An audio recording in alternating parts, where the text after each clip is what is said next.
오늘 시편 112편은 제가 화요일 날에 그 묵상으로 올렸던 본문이 있죠. 시편 111편과 짝을 이루는 시편입니다. 내용과 그 어떤 구조 그리고 형식 이것들이 아주 유사하고요. 절수도 딱 10절까지 같이 있어서 이 111편과 112편이 쌍둥이 시편이다 라고 하기도 하고, 그 한 저자가 썼거나 아니면 어떤 한 그룹에 있는 사람이 같이 썼을 것이다 라고 했을 정도로 111편과 112편이 아주 유사한 구조와 내용을 갖고 있습니다. 근데 111편의 그 내용의 핵심은 뭐냐면 여호와의 행하심, 하나님은 어떤 일을 행하시는 분이신가, 그 하나님이 어떤 일을 행하시면 그 행하심 속에서 도대체 그분이 누구시길래 그런 일을 행하시는가를 같이 보여주거든요. 그래서 여호와의 행하심과 여호와의 성품, 그리고 여호와의 어떤 존재, 주님이 어떤 분이신가가 111편에 그 주로 나타나고 있습니다. 그래서 하나님이 누구신가와 하나님이 어떤 일을 행하시는가, 이거는 뗄 수 없이 하나로 연결되어 있는 것이고, 그래서 하나님의 성품 속에서 하나님은 이런 일을 행하시는구나를 알 수 있고, 하나님의 행하심 속에서 하나님의 성품을 또 유추할 수가 있는 것입니다. 이 두 가지 함께 가는데 112편의 핵심은 뭐냐면 그 하나님을 경외하는 사람, 그 하나님을 경외하고 그 하나님을 신뢰하는 사람은 어떠한 성품, 어떠한 행위를 할 것인가를 보여주는 거예요. 그러니까 하나님을 경외하는 것, 하나님을 신뢰하는 것과 그 사람은 어떤 일을 행하고 어떤 성품을 갖는가를 보여줘요. 그러니까 이게 굉장히 하나로 연결되어 있는 것입니다. 그래서 우리가 하나님을 신뢰하고 아는 것과 내가 어떤 사람이 되는 것, 그리고 내가 어떤 일을 행하는 거가 함께 연결되어 있는 거예요. 근데 하나님이 없이 내가 스스로 어떤 사람이 되겠다, 그리고 내가 그런 삶을 살아가겠다라고 하는 그 존재론의 토대 자체를 스스로 만들려고 하잖아요. 나는 이런 사람이고 이런 사람이기 때문에 이렇게 살 거야. 이 존재론의 토대를 인간 스스로가 만들면 그것처럼 모래성이 없어요. 뭐 철학과 나름의 개똥 철학과 아니면 나름의 전통적이고 고전적인 철학과 나름의 신식 어떤 걸로 스스로가 난 이런 사람이라도 규정할 수 있겠지만 그거에 대한 확신을 우리가 가질 수가 없어요. 그래서 우리 삶의 어떤 존재론적 토대는 항상 하나님이 누구신가에서 시작이 돼야 되는 거예요. 하나님이 누구신가, 그분은 어떤 일을 행하시는가, 이게 우리의 존재의 토대가 돼야 돼요. 그 위에 나는 그 하나님을 믿는, 경외하는 나는 누구고, 그리고 그 하나님을 믿는 나는 어떻게 살아야 되는가, 그것이 그 토대 위에 있어야 되는 줄 믿습니다. 예. 잘 따라오고 있으시죠? 잘 따라오고 있으시죠? 예. 그래서 그 1절에 이렇게 돼요. 할렐루야, 여호와를 경외하며 그의 계명을 크게 즐거워하는 자는 복이 있도다 라고 되어 있는데, 아까 연결되어 있다고 그랬잖아요. 111편하고 111편 끝이 여호와를 경외하는 자, 여호와를 경외하는 자는 이런 사람이다 라고 111편 끝이 그렇게 끝나요. 그러면 여호와를 경외하는 자가 어떤 사람이다라고 하고 끝나는데 1절에 그 여호와를 경외하며 이렇게 나오는 거예요. 연결되어 있어서 할렐루야, 여호와를 경외하며 그의 계명을 크게 즐거워하는 자는 복이 있다. 이 구절이 참 귀한 구절이에요. 여호와를 경외한다는 건 좀 쉽게 얘기하면 여호와를, 하나님을 크게 본다는 거예요. 하나님을 그 어떤 존재보다 크게 본다는 거예요. 하나님을 나보다 크게 보고 이 세상에 내가 크게 보는 그 어떤 것보다도 크게 본다는 거예요. 그 어떠한 것보다 하나님을 크게 보는 것, 이게 하나님을 경외하는 것인데, 그 하나님이 얼마나 크신지 내가 그 하나님을 다 헤아릴 수 없을 정도로 크신 분, 그러니까 내 생각, 내 지혜, 내 의도와 계획보다 훨씬 크신 분. 그래서 심지어 이건 하나님의 뜻입니다라고 내가 얘기하는 순간 그게 하나님의 뜻일 수가 없을 정도로 내가 그 하나님의 뜻을 다 간파할 수 없을 정도로 크신 분. 그렇게 하나님을 크게 보신 적이 있나요? 아니면은 왜 하나님이 왜 이렇게 하시지? 왜 내 바운더리와 범주 안에서 안 움직이시지? 은혜와 사랑의 하나님이면 이렇게 하셔야 되는데 왜 하나님은 이렇게 안 하시지? 그것 자체가 여러분이 하나님을 경외하고 있지 않다는 뜻이에요. 하나님이 내 지혜와 생각의 바운더리 안에 들어와서 이해되고 간파될 수 있는 분이라고 생각되는 거예요. 그렇지 않아요. 하나님은 절대 여러분 뜻대로 움직일 수가 없어요. 그게 하나님이 그런 청개구리 심성이 있어서 그런 게 아니라, 하나님이 너 그렇게 하기로 원해? 그럼 난 싫어. 난 반대로 갈 거야. 이게 하나님이 그 청개구리 심성이 있어서 그런 게 아니라 여러분이 원래부터 간파할 수 없는 분이에요. 우리는 지금 이 나라는 남자든 여자든 이 시대와 이 공간과 내 살아온 그 역사와 경험에 딱 갇혀 있잖아요. 근데 하나님은 과거, 현재, 미래를 지금도 통으로, 시작과 종말을 전체를 통으로 보고 계신 분이에요. 영원 전부터 계신 분이고 영원토록 계신 분이에요. 온 우주와 역사와 모든 개인의 역사와 온 우주의 역사를 다 알고 계신 그 하나님 앞에서, 그러니까 그 하나님 앞에서 점과 같은 존재가 그 하나님을 이해하려고 하고, 이게 말이 안 되는 거예요. 그러니까 이 연사의 요지는 뭐냐? 하나님을 경외한다는 건 뭐다? 하나님을 크게 보는 거예요. 내 생각과 내 지혜와 경험보다 훨씬 크게, 내가 다 헤아릴 수 없는 분, 그 크신 분 앞에 내가 딱 서 있다는 기분이에요. 너무너무 크고 위대하신 분 앞에 딱 서 있는 그 기분이거든요. 그리고 그의 계명을 어떻게 한대요? 크게 즐거워하는 자, 그분의 말씀을, 그분의 명령을 크게 즐거워하는 자래요. 그분의 명령을 크게 즐거워하려면요, 그분의 말씀도 크게 봐야 돼요. 크게 즐거워하려면 그분의 말씀도 크고 무겁게 봐야 되는 것이죠. 그러니까 하나님의 능력, 하나님의 지혜, 그리고 하나님의 말씀을 이루시는 그 신실함, 그 완전함, 그것을 크게 보는 자는 그 계명을 행하면서 어떻게 한대요? 즐거워한대요. 하나님의 계명을 듣는 거, 하나님의 계명을 내로 살아가는 거, 말씀을 듣고 말씀대로 살아가는 것이 그에게는 즐겁대요. 왜냐하면 그거보다 크고 위대하고 가치 있는 것은 없으니까. 그러니까 최고로 가치 있고 최고로 큰 게 뭔지를 알고 그것대로 살아가는 사람은 복이 있는 거예요. 즐겁고 복이 있는 거예요. 그것은 마치 인생 사용 설명서, 인생 목적 설명서.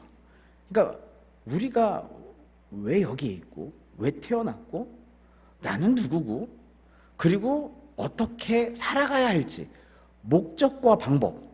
그러니까 내가 누구고, 왜 살아야 되고, 어떻게 살아야 되고, 그렇죠? 그 정체성과 목적과 삶의 방식, 이게 하나님을 알고 하나님의 말씀을 아는 자들에게서 그게 뭐예요? 읽히는 거예요. 그러니까 여호와를 경외하고 그의 계명을 크게 즐거워하면서 그분의 뜻대로 살아가는 것이 복이다라고 생각하면서 살아가는 사람한테는 뭐랄까요? 일종의 안정감이 있어요. 이 사람이 불안한 게 뭐 돈이 없어서 불안한 게 아니에요.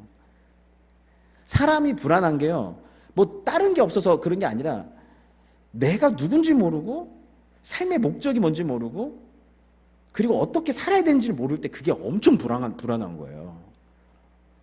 근데 하나님을 경외하고 하나님의 말씀 안에서 그 길을 찾은 사람들에게는 경험적으로 그걸 따라가는 것 자체가 기쁠 뿐만 아니라 거기에서 뭐 넘어지기도 하고 뭐 실수할 수도 있지만 뭐랄까요, 흔들리지 않는 어떤 안정감을 그분들은 갖고 있어요. 아니 지금 10절까지 가야 되는데 지금 1절에 지금 매여가지고 아무튼 이 1절 한 구절 말씀 하나만으로도 정말 저희가 묵상할 게 많아요. 여호와를 경외하고 그에게만 크게 즐거워하지. 그러니까 아무튼 여호와를 경외하는 자예요. 그래서 성도의 첫 번째 가장 중요한 본질적 특징이 있다면 나는 여호와를 경외한다. 그리스도인들은 하나님을 경외한다. 그리스도를 경외한다. 알지만 간파할 수 없는 그분이 내 인생에 가장 크신 분이다. 최고의 가치를 갖고 계신 분이다. 그래서 우리는 그분을 워십하는 거예요. 예배하는 거예요. 경외하기 때문에 예배를 하는 거예요. 그러니까 하나님보다 다른 게 더 크고 더 무섭고 더 무거운 순간 그걸 신앙하고 있는 거예요. 워십하고 있는 거예요. 근데 하나님이 가장 크시다. 이게 하나님에 대한 경외감이에요. 내 인생에 돈보다, 내 자녀보다, 내 부모보다, 내 인생보다, 건강보다 하나님이 제일 크신 분이셔야 돼요. 2절은 그의 후손이 땅에서 강성하며 정직한 자들의 후손에게 복이 있대요. 여호와를 경외하는 자들의 후손이 땅에서도 강해지고 정직한 자들의 후손이 복이 있대요. 그러니까 이 복이 나한테만 임하는 게 아니라 하나님을 경외하는 사람의 복은 내 가장 가깝고 내가 가장 사랑하는 사람들에게 흘러가는 거예요. 그래서 유언이 뭐 다른 게 없어요. 내가 거기에 돈 얼마 넣어놨는데 너 반드시 2배로 불려라 이런 게 아니라 이건 너만 찾아라 이게 유언이 아니라 여호와를 경외하면서 살아라. 이게 내가 보여준 거고 내 삶의 가치인 거니까 그게 후손들에게 전달이 돼요. 그러면 그 후손들이 복을 받는 거예요. 정직한 자들의 후손에게 복이 있으리로다. 그러면서 나는 이 세상에서 벌어지는 모든 일을 후손에게 3절 말씀까지 제가 볼게요. 3절을 보니까 부와 재물이 그의 집에 있으며 그의 공의가 영구히 서 있으리로다 이렇게 돼 있어요. 성경에 보면 부와 재물이 그의 집에 있고 그의 공의가 영구히 서 있다. 그러니까 공의가 부와 재물이 있는데 이 복 중에 하나가 부와 재물이 있대요. 얼마나 좋아요. 부와 재물까지 있고. 그리고 나서 어떻게 돼요?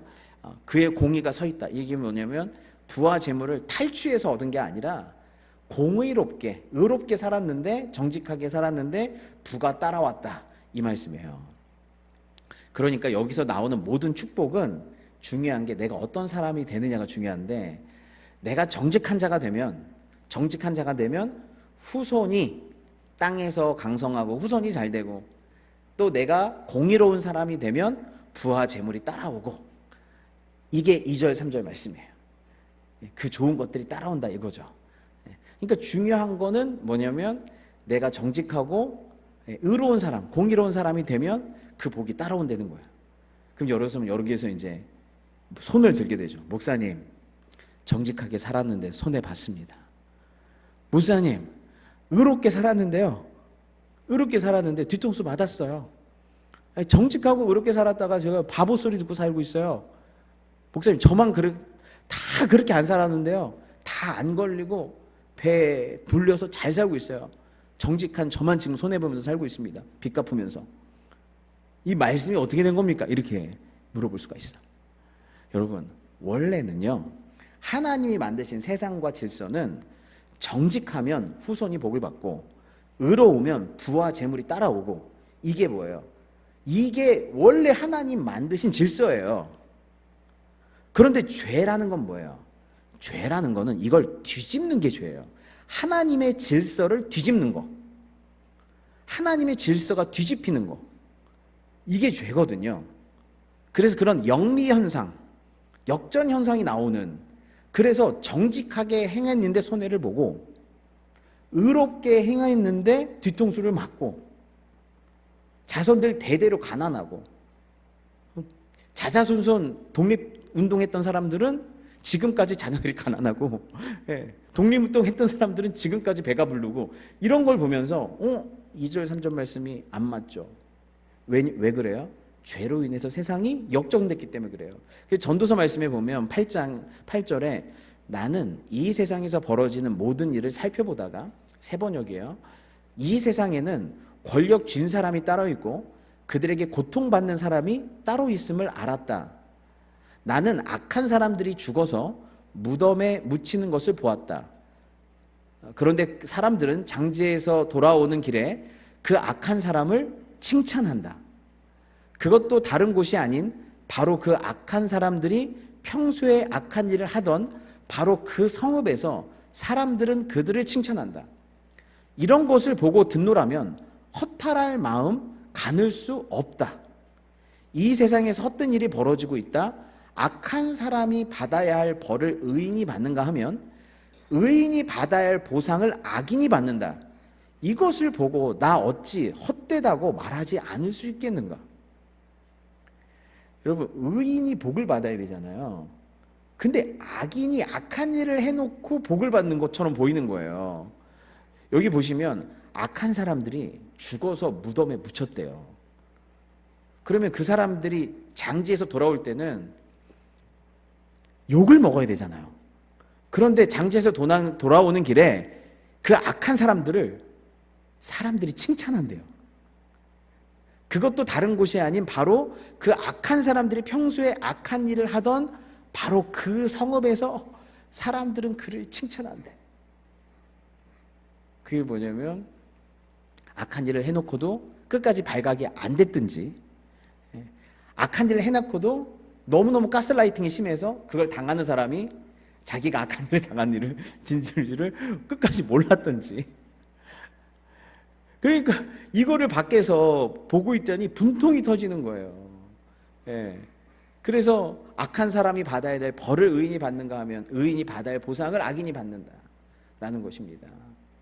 여러분, 그래서 이런 거를 보면 하나님이 어디 계십니까? 라고 그렇게 외치지 마시고, 하나님, 세상이 죄로 말미암아서 이렇게 뒤죽박죽이 됐네요. 우리의 죄, 세상의 죄로 말미암아서 하나님의 질서, 의인이 복을 받는 질서가 이렇게 역전이 돼서 악인이 의인이 받아야 될 상을 이 땅에서 받고 있네요. 하나님, 죄인인 저를 한탄하고 죄인된 이 세상을 한탄합니다.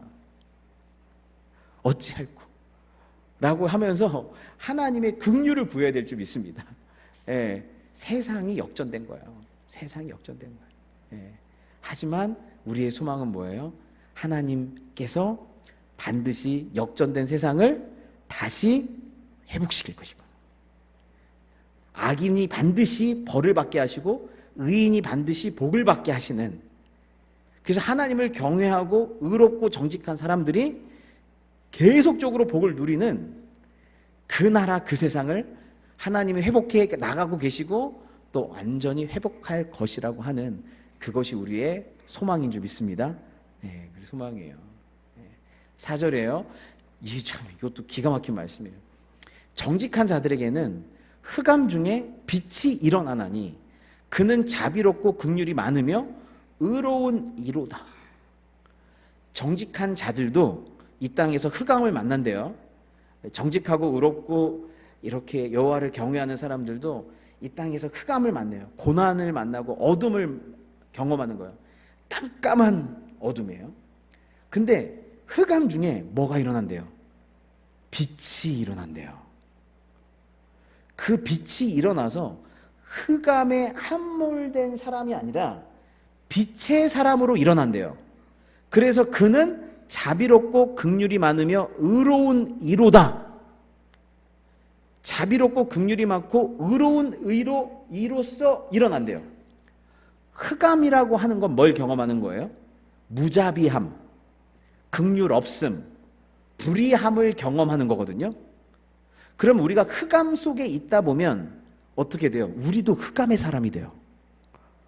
우리도 흑암 속에서 무자비한 아버지, 무자비한 상사, 무자비한 경험들, 긍휼이 없는 삶, 불의함을 계속 경험하면 그 사람이 어떤 사람이 될까요?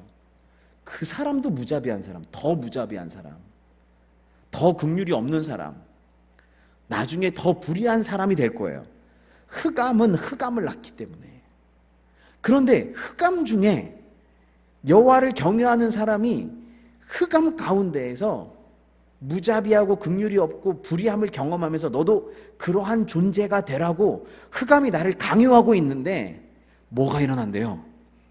빛이 일어난대요. 그 흑암 중에 뭐가 비치는 거예요? 빛이 비치는 거예요. 근데 그 빛은 어떤 빛인 거예요? 자비롭고 긍휼이 많고 의로운 주님의 빛이 비치는 거예요. 그래서 똑같은 시편 111편 4절에 이렇게 돼 있는 거예요. 그의 기적을 사람이 기억하게 하셨으니 여호와는 은혜로우시고 자비로우시도다. 그리고 그 빛을 받은 사람은 어떤 사람이 돼요? 자비롭고 긍휼이 많고 의로운 사람이 되는 거예요. 그러니까 흑암 중에 누구의 빛을 받는 거예요? 주님의 빛이 그 사람에게 비추어지는 거예요. 여러분의 인생 속에서 감사한 건 흑암을 경험하지 이젠 않을 거예요, 이런 말을 하면 다 사꾼이에요. 그런 말 하신 분들 조심하셔야 돼요. 예. 여러분 저한테 기도 열심히 하고 헌금 많이 하고 임 목사 기분 좋게 하면 제가 그런 축복 줄게요. 앞으로 흑암은 떠나가고 다시는 없을지어다, 그런 얘기하면은 그건 믿음이 아니에요. 그건 다 사꾼이에요. 흑암이 있어요. 그건 내가 못 피해요. 흑암 가운데 있기 때문에. 그런데 우리의 믿음은 뭐냐면 흑암 가운데 뭐가 일어난다? 빛이 일어난다는 거예요. 빛이신 주님이 그 얼굴빛을 우리에게 비추신다는 거예요. 은혜롭고 자비로우신 여호와의 빛이 믿음의 눈을 들고 보니까 우리에게 비추니까 그 빛을 받은 사람이 흑암의 노예, 죄의 노예, 마귀의 노예가 되는 게 아니라 은혜롭고 자비로우신 그분의 빛의 영향을 받아 그 흑암 속에서 자비롭고 긍휼이 많고 의로운 이 사람으로 일어나는 거예요. 그래서 흑암 중에 그걸 빛이 일어난다라고 표현한 거예요. 너무 멋있지 않아요? 요즘 밑줄 쫙 하고 외우셔야겠죠. 여러분 좀 열심히 좀 외우세요. 아까워서 그래. 나 이거 까먹을 것 같아갖고 아까워서 그래. 네. 흑암 중에 빛이 일어나나니. 하나님, 흑암 중에 빛이 일어나나니. 제가 정직하게 고백합니다. 주님은 빛이십니다. 그 흑암 중에 주님은 나에게 비추시고 일어나라, 빛을 발하라. 이는 내 빛이 이르렀고 여호와의 영광이 내게 임하였습니다. 흑암 중에 빛이 일어난, 빛이 비추이고 빛을 받은 내가 자비롭고 긍휼이 많고 의로운 사람으로 일어나는 거야, 이렇게. 그래서 여러분도 상상력을 많이 쓰세요. 이 빛이 가지고 일어나는 이 모습을 흑암 중에. 너무나 멋진 표현이에요. 그러면 일어나라, 빛을 발하야겠죠. 빛은 반드시 숨길 수가 없어요. 빛은 퍼지고 전달되는 에너지이기 때문에 그 빛은 어떻게 해요? 은혜를 베풀며 꾸어주는 자는 은혜를 베풀며 꾸어주는 자는 잘 되나니 그 일을 정의로 행하리로다. 이것도 너무 멋진 말씀이에요. 은혜를 베풀며 꾸어주는 자가 되는 거예요. 빛을 발하는 거죠.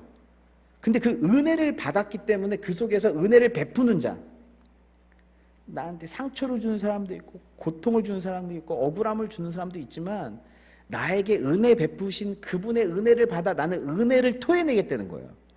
근데 은혜를 베푸는데 어떻게 해요? 꾸어주는 자가 된대요.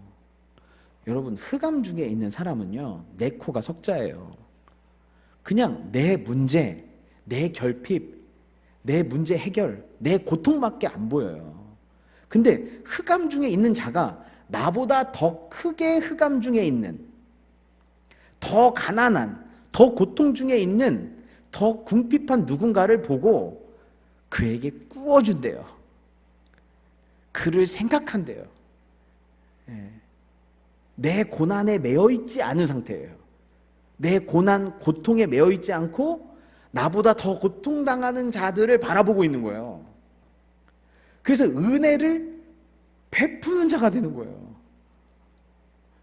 여러분, 흑암 중에 있으면 나만 가난한 것 같고 나만 고통받는 것 같고 나만 힘든 것 같고 내가 모든 인류에서 내가 제일 불행한 자 같아. 그렇지 않나요? 그런데 그 빛을 받은 자에게는 이제서야 눈이 열려서 그 빛으로 나보다 더 고통받고 흑암 중에 있는 자들을 본다는 거예요. 그런데 그 사람의 특징이 뭐냐면요, 은혜를 베풀고 꾸어주는 그 일을 어떻게 행한대요? 정의로 행한대요. 은혜를 베푸는 일을 그냥 사람 좋아서 막 그냥 하는 게 아니라 정의롭게, 의롭게 한다는 거예요. 굉장히 균형 잡혀 있다는 뜻이에요. 균형, 은혜와 정의가 함께 간다는 거예요.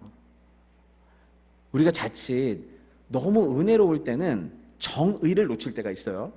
그냥 막 다 퍼주다 보니까 막 너무 은혜로워가지고 막 퍼주다 보니까 정의를 놓칠 때가 있어요. 근데 또 정의를 붙잡으려고 할 때는 은혜를 놓칠 때가 있어요. 그럴 때가 있거든요. 그래서 은혜가 정의를 놓치면 어떻게 돼요? 이 은혜가 값싼 은혜가 돼요. 그 받는 사람이 그걸 값싼 은혜로 받아요. 근데 은혜가 없이 정의롭게만 가면 너무너무 차가운 율법주의가 돼버려요. 받는 사람이 되게 차가워요. 그렇기 때문에 어떤 균형이 필요해요? 은혜와 정의라고 하는 이것들이 함께 균형 있고 조화롭게 행해져야 되는 것이죠. 그래서 하나님을 경외하는 사람의 특징이 점점 균형 잡힌 사람이 되는 거예요. 균형 잡힌 사람. 그래서 여러분 말씀해 보니까요, 시편 85편 9절 10절 같이 읽겠습니다. 시작. 진실로 그의 구원이 그를 경외하는 자에게 가까우니 영광이 우리 땅에 머무르리이다. 인애와 진리가 같이 만나고 의와 화평이 서로 입맞추었으며. 성경이 이렇게 멋있어요. 정말 놀랍죠. 하나님 그를 경외하는 자에게 그의 영광이 우리 땅에 머무르는데, 그를 경외하는 자, 어떤 사람이냐면 그때 그 하나님의 영광은 어떤 영광이에요? 치우친 영광이 아닌 거예요. 균형 잡힌 영광이에요. 조화로운 영광이에요. 균형 잡히고 조화로움을 뭐라고 하는 거예요? 아름다움이라고 하는 거예요. 그분은 아름다우십니다. 하나님은 아름다우십니다. 이것은 치우쳐진 분이 아니란 거예요. 조화롭고 균형 잡혔다는 거예요. 여러분 어떤 사람 되고 싶으세요? 우리는, 여러분 MBTI 해보셨죠? MBTI가 무슨 뜻이에요? 너는 어딘가에 치우친 인간이라는 뜻이에요. E냐 I냐, F냐 T냐, J냐 이런 거 있잖아요. J냐 P냐. 너는 계획에 치우친 인간인가? 충동에 치우친 인간인가? 내향으로 치우친 인간인가? 외향으로 치우친 인간인가? 성격이라고 하는 건 나는 치우친 존재라는 뜻이에요. 그래서 여러분들의 성격이 그래서 다 안 좋은 거예요. 어떤 성격이든 안 좋아. 어떤 성격이든 안 좋은데, 아무튼 자기 캐릭터리스틱은 있긴 한데 우리는 다 치우쳐 있어요. 한쪽으로. 저도 그래요. 내가 치우쳐서 좋은 점도 있고 나쁜 점도 있어요. 항상 나는 좋은 점 나쁜 점 다 있어요. 그러니까 여러분 다 부러워하지 마. 여러분 부러워하는 그 사람도 치우쳐져 있어요. 그 인간도 여러분 부러워해. 그 인간은 여러분 부러워하고 나는 또 그 인간 부러워. 그러니까 사람을 부러워하지 마세요. 서로 다 치우쳐져 있어 우리는. 근데 하나님은 어떤 분이시냐면 인애와 사랑과 진리가 만나신 분이야. 의와 화평이 입맞추신 분이에요. 이게 하나님 안에 있는 조화로움이에요.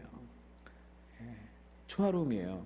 여러분 같이 읽어볼까요? 1장 14절, 요한복음 1장 14절 시작. 말씀이 육신이 되어 우리 가운데 거하심에 우리가 그의 영광을 보니 아버지의 독생자의 영광이요 은혜와 진리가 충만하더라.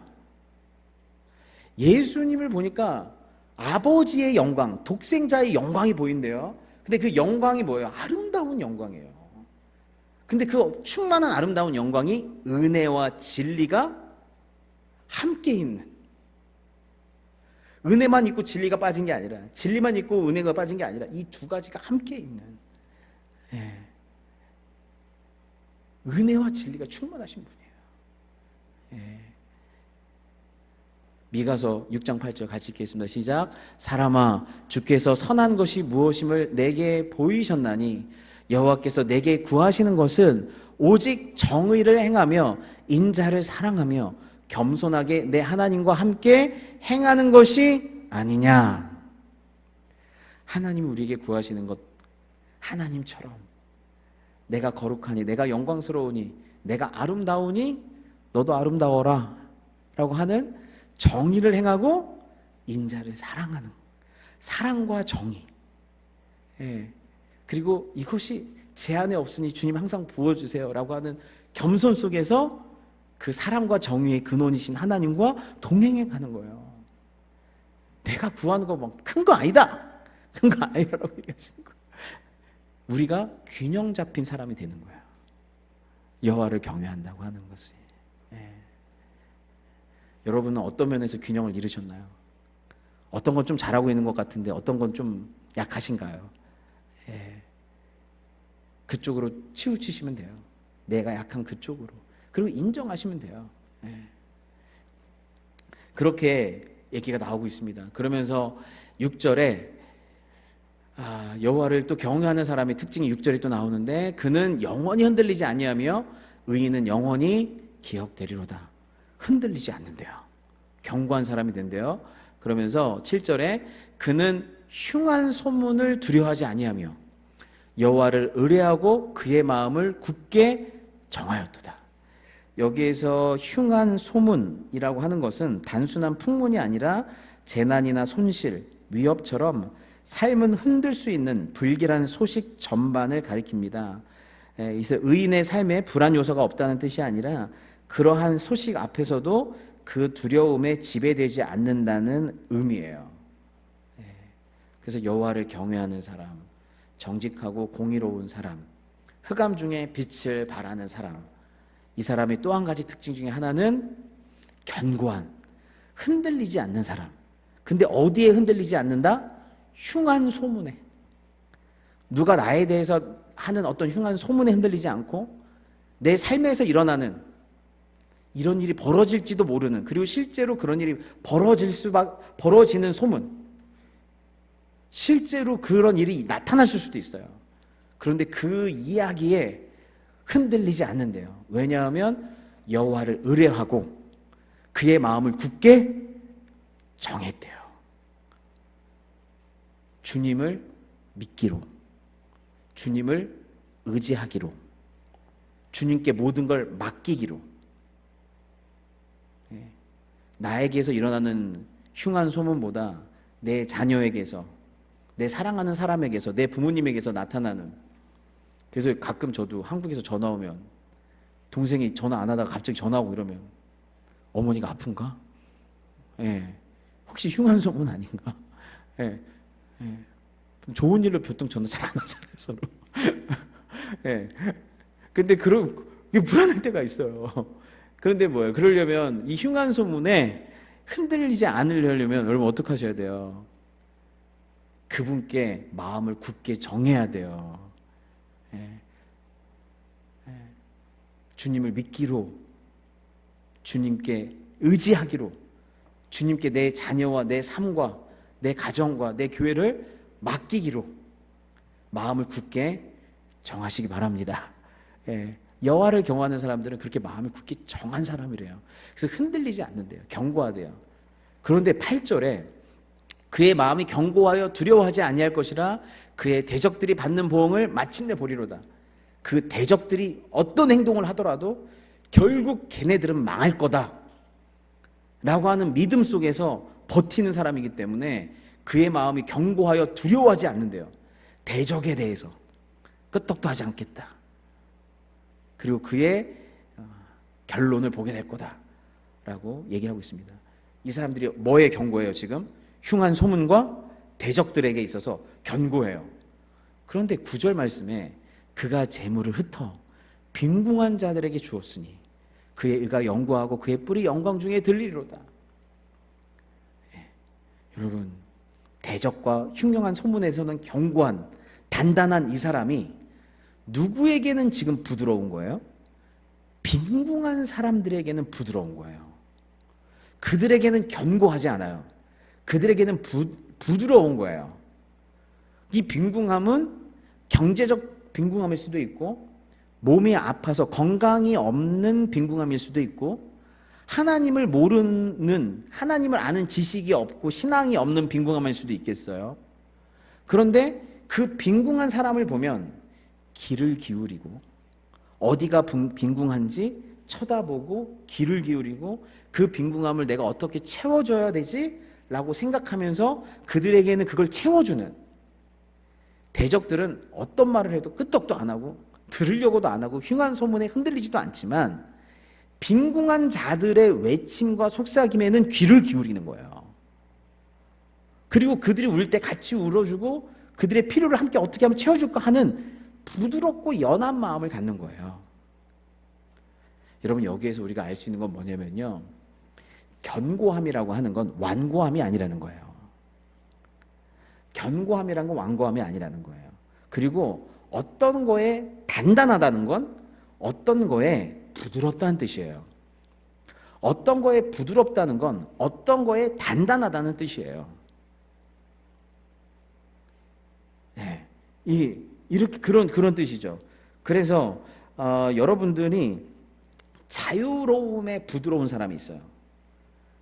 난 자유로움을 원해.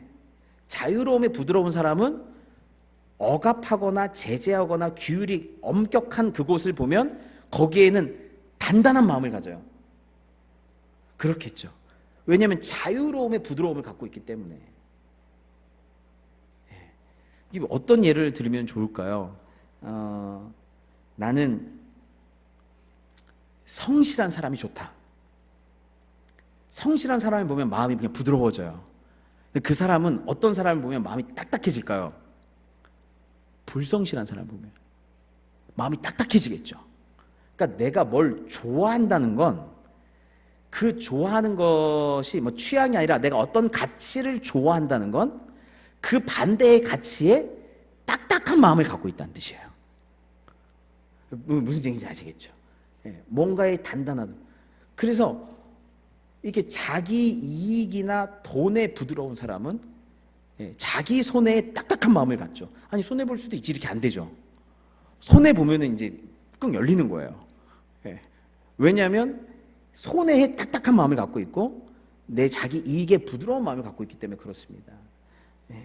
그래서 이 하나님의 말씀에 부드럽다는 것은 하나님을 모독하는 것에 경고한다는 것을 의미하고, 빛에 부드러운 사람은 어둠에 경고하고, 나눔에 부드러우면 탐욕에 경고하고, 탐욕에 부드러우면 나눔에 견고해집니다.